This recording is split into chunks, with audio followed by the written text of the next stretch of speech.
So today's video is not the usual one we have on the channel, and today we will be talking about the problems World of Tanks console currently has within the game, and the reason why maybe it's going wrong in terms of the development, or at least what the players are feeling like. I see so many comments on YouTube saying that there's just such a weird development going on right now with regards to both the Cold War game mode and the World War II, and just the overlap between them is just feeling very much conflicting, where you've got a lot of development into the Cold War at this current moment in time as they're recording this video, where yes, they're trying to rush out a load of tank lines, but at the cost of all of the World War II content primarily. Yes, there are some new maps coming out every now and again, and yes, you do get the occasional, and I mean very occasional, premium tank, but of course, as with the Emil 1951, it's basically just a reskinned version of a tank that we already have within the game. So is it really a new World War II premium? No. And that is something I've been really struggling with in terms of playing the game. I think that the World War II game mode has been kind of left behind, and I'm sure many of you will feel the same way. I'm not necessarily saying that Cold War is an awful game mode and that there should be no development, but it seems like there's just a mismatch of what we're actually aiming to do with World of Tanks console, from Wargaming anyway, and the thoughts, what we're actually viewing on the game when we're playing, because it's like all of the content is driven towards the Cold War game mode, but if you look at the server statistics, you're actually more likely to see people still playing World War II comparatively to the Cold War. Of course, then you've got the whole aspect of the matchmaker being split into about 12 different compartments, where you've got Era 1, Era 2, Era 3. Then you've got all of the different matchmakers basically joined in with that, and then you've also got the fact that you've got then multiple different ones on World War II if you then have an event going on. So it just becomes a bit of a mismatch of what's actually happening within the game. So I just don't see the way in which it's working as efficiently as it possibly could. Now, am I saying that the Cold War matchmaking's completely terrible and you can never find a game? No, you can find a game pretty easily as long as you're playing prime time. If you're playing super late at night, you might be in the queue for a minute and a half waiting for a game, and then you'll be filled in a lobby, probably half with bots, half with real players, which having bots on World of Tanks it's a problem in itself. It just shouldn't really happen, and yeah, I'm just not a fan of that. But anyway, regardless of the bot situation, the matchmaker isn't working as nicely as I'm sure we'd probably like, and I'm seeing loads and loads of you talking about the fact that +1 -1 has been in the works for so long. They've done so many tests with +1 -1, and it just becomes a point at which, yeah, even if there is a small minority of people that don't like it, they can still evolve their gameplay to be able to play with it. And so I would just put +1 -1. Maybe it is the fact that that would split the matchmaker down even further, because essentially your tank would only be able to match up against one tier higher, which means then effectively you will have multiple more.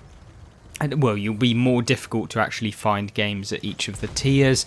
However, during all of the testing events that they've got on the game, it seems to go pretty well, and you actually find that a lot more people are playing the game actively during those periods of +1 -1. So yeah, the matchmaker as a whole is something that really they need to get to grips with and just deal with, because yeah, it's not working as it probably should within the game, and I'm sure many of you have the exact same opinion. I would personally, if it was down to me, to be honest with you, I would have added the Cold War tanks just as a tier 11, 12, 13, 14, 15, and in doing so, you're basically making the exact same system as what we've currently got. Maybe if you don't want World War II tanks playing against Cold War, you just split the matchmaker at tier 11. That means that if you play tier 11, you're essentially tier 3 as it currently stands within the World War II game mode. Then you could play up 2 tiers higher if you want to do the +2, -2, up to tier 16 or whatever it would be, the equivalent of having all of the eras. In fact, it's actually probably going to be, what, Era 9, because you've got 3 per era, and you've got 3 eras, and 9 total. yeah, maybe that would be a better idea in terms of just making the matchmaker seem flowing, and also combining both World War II and Cold War all into the one game mode. There's obviously the thing about True Vision. I mean, if you want to keep that in the game, and if people are really consistent about playing that, then, you know, what you could do is just put 2 different game modes. You've got True Vision, you've got a standard game, and then you can pick that instead of it being Cold War or World War II, because what you do is you alienate the player base. You might get a lot of people that really want to play modern tanks, but they absolutely despise the True Vision.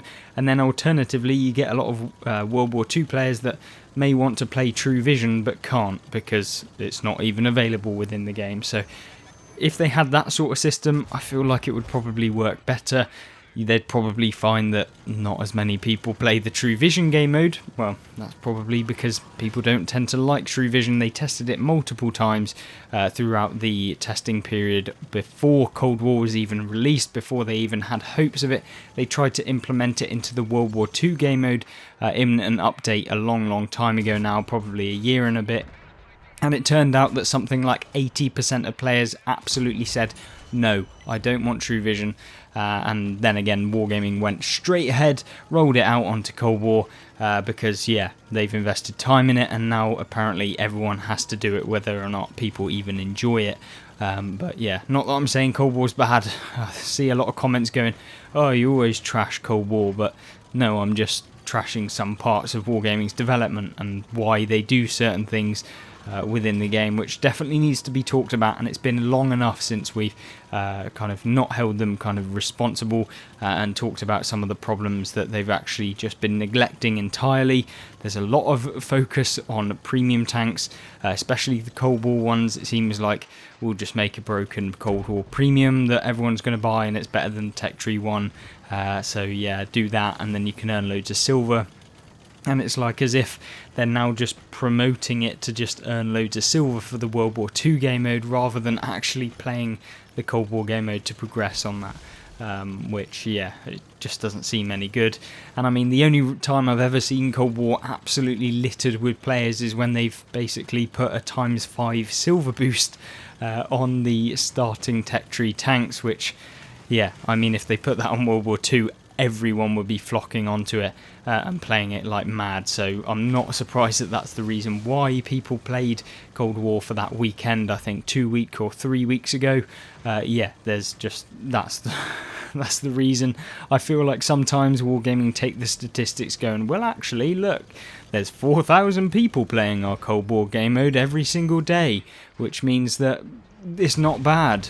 But you do realise that they've just released an operation, which means that everyone's going to be playing Cold War, and if there's only 10,000 people a day logging in and playing at least one game in Cold War because that operation's on, yeah, that doesn't necessarily mean that 10,000 people would actually log on and play that as their primary game mode. I think that that's where Wargaming tend to take these statistics, ravel them around in a load of absolute trollop, and then just whack them out there and say, look, it's completely balanced and there's loads of people playing this game mode. Well, yeah, you've just released an operation that's basically forcing people to play it. So yeah, I find that that's really a struggle, and that's been the case for 7 years. This is not a new thing with Wargaming. They've done it since I very first played World of Tanks in the World War II game mode. There wasn't a Cold War previously, but yeah, it's just been like that for years and years and years. They never change. They say that they're going to. It's just like every single World of Tanks variant. You've got PC, Blitz, etc. Wargaming do whatever they want. For the most part, if they want to do something, regardless of what the community say, unless I've never seen on World of Tanks console them kind of really go back and go, actually, no, we're not going to do what we're doing. I mean, for example, True Vision, one of the most hated kind of suggestions by Wargaming in terms of the player base, they still went out and actually made a game mode, although not directly on World War II, granted, but they still pushed it out as if to put the middle finger up at everyone that was like, no, this is a terrible idea. Yeah, I don't quite know why they did that, but yeah, definitely in the future, let's bring out a game mode that isn't just True Vision. Maybe you might see more people play Cold War, I don't know. I can't guarantee that. It might just be the fact that people aren't as interested in the modern tanks. I know that the interest is definitely there. I just feel like if they combine them all into one, it would be much better for the game itself. Now, I know we've been rambling within this video a little bit in terms of Matchmaker, in terms of the development, where they're going with it, but I really want to get back onto the track of the development and the cycle at which they're doing it. It seems like in the most recent seasons, it's just been phasing and phasing and phasing towards just purely making tech tree tanks and premium tanks for Cold War. I get the fact that there are a lot of World War II tanks that have already been done and they've gone through a lot of the easy to develop tanks, and now they're going to have to branch off into more novel ones. There were only so many tanks that were available within the period of World War II.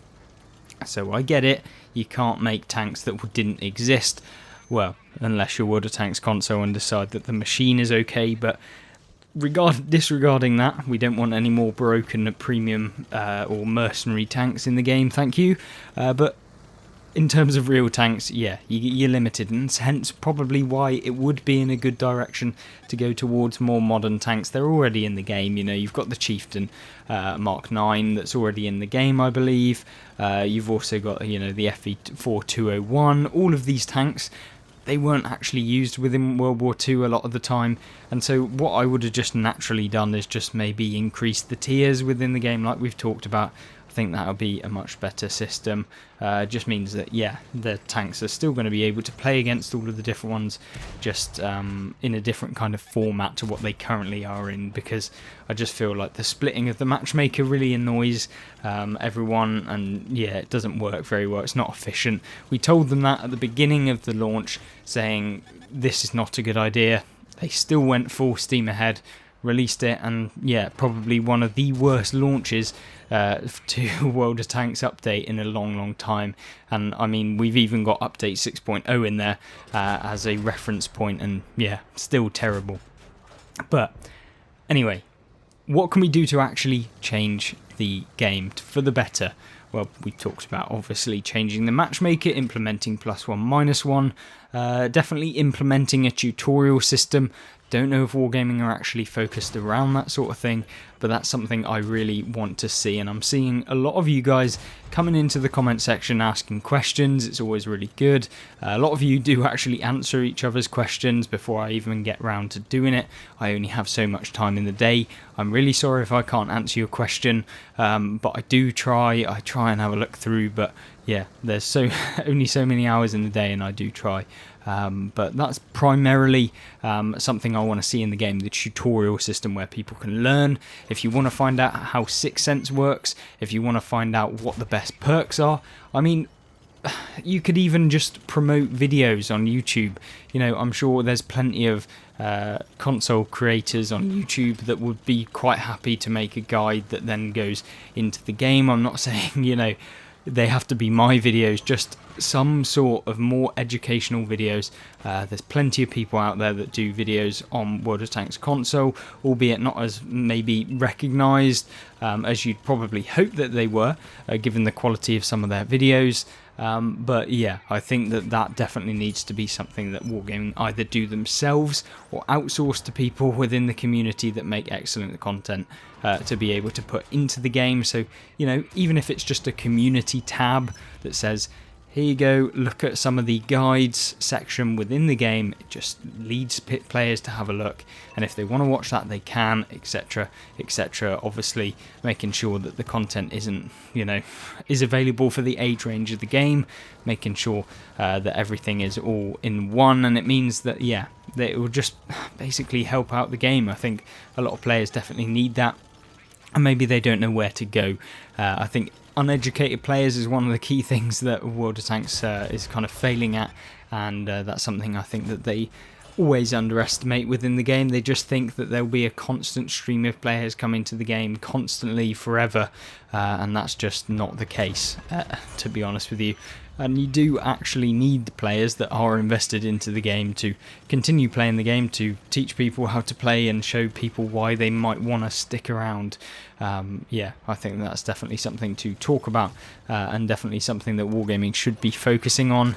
I can make this video. I already know that Wargaming are just basically not even going to listen, but for you guys, you know, if I can get it out there, get the word started at least, then with the voice of what, nearly 8,000 people subscribed to this channel, I probably know that 8,000 people aren't going to watch this video, but if they do, it would be good if you can get onto any social media, just start spamming Wargaming console, that is, with your suggestions. If you do that, it's going to make an impact, at least somewhat. You know, you don't have to spend an hour writing out a thing. Just literally type in World of Tanks console, Twitter, whatever you're using, Facebook, anything, just comment any sort of constructive suggestion, because obviously if you're just ranting at them, they ain't going to listen, and I mean, they're not even going to listen even an ounce, unlike they usually do.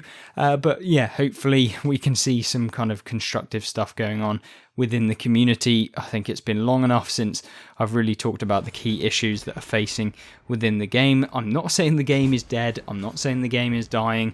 I'm not saying that the game is absolutely trash, because yes, I enjoy this game. Do I enjoy it as much as I really want to? No. Do I think the game could be a hell of a lot better if they just focus their development efforts into specific things that will actually help out you as a player of the game, including myself? You know, we all play the game. Well, I would hope so if you're subscribed to the channel. But yeah, I think that it is definitely something we need to see within the game. I'm sure many of you veterans, there are some of you that actually watch the videos but don't actually play the game anymore. Yeah, true, just big thumbs up to you guys. I don't know how you've how you managed to do that. I always end up coming back to World of Tanks. It's just one of those things that you can't get out of your life, to be honest with you. And albeit that it is a bit painful at times, it does have some fun, and I've definitely enjoyed it over the course of the years that I've played. But other than that, I think that's a bit of a ranty video, a bit of a discussion. It's a talking point. We can get a good discussion going, and that is exactly what this video is all about. We're not talking about what is actually getting released. There's no update news within this video, as you'll see with a lot of the videos, and obviously the guides that come out on the channel. But what we do is, you know, I'm not about to blow smoke up Wargaming's backside, but yeah, I'm definitely just trying to produce some critical stuff of Wargaming, and I hope you guys appreciate that, because I do, although I am a community contributor in quotation marks, you know, I think it's time we actually did something for the community, and yeah, hopefully this video did showcase that to you guys. Other than that, rant over, get in the comment section down below. Tell me what you think is good. Tell me what you think is bad. What would you change? Do you agree? Do you disagree? What would you do? And are you even playing the game at this point? Or are you one of those veterans that's left the game and only watched these videos for some unbeknownst reason to me? But anyway, regardless of that, thank you very much for sticking around to this point in the video. I know it's been a long one, and I really do hope that you have a great rest of your day, and I hope you'll join me back in the next World of Tanks console video, and I'll see you there. Goodbye.